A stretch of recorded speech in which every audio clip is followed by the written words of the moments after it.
Jerome, Epistola ad Innocentium Presbyterum, Episode 2. Cumque ego id veracunde et vere, ut nunc experior, negarem meque adsequi possa defiderem, sive quia omnis humanus sermo inferior esset, lauda caelesti, sive quia otium quasi quaedam ingenii robigo parvulam licet, facultatem pristini sic casset eloquii, tu e contrario, ad cerebas in Dei rebus non possibilitatem inspici debere, sed animum neque eam possa verba deficere, qui credidisset in verbo. In the previous episode, we dealt with the first part of this cum clause through defiderem. At that point, I took the cum as adversative or concessive, but now I think really it ought to be considered causal, because I was denying this. That is, denying the request of his friend Innocent to explain the miracle of his time. I was denying that truthfully or modestly and with genuine goodwill, as I now understand it, and because I did not trust defiderem me possa adsequi, that I was able to accomplish an accurate retelling of what had happened. And now he gives two reasons for this. Sive. The two reasons being, first, either because all human speech is inferior, is lesser, of less value than the praise that is heavenly, than heavenly praise. That's one reason why he didn't think he could accomplish an accurate retelling of the miracle.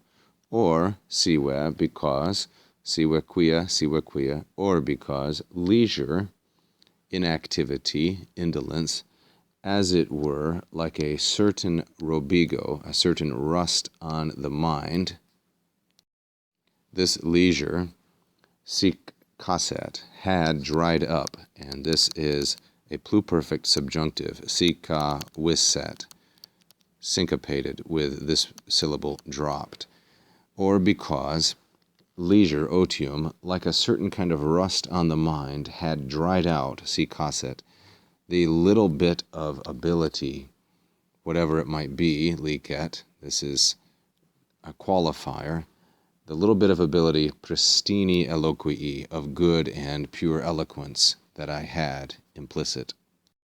So all of this by way of qualification as to why Jerome would not indulge the request of his friend Innocent to talk about the miraculo, de miraculo, sive quia.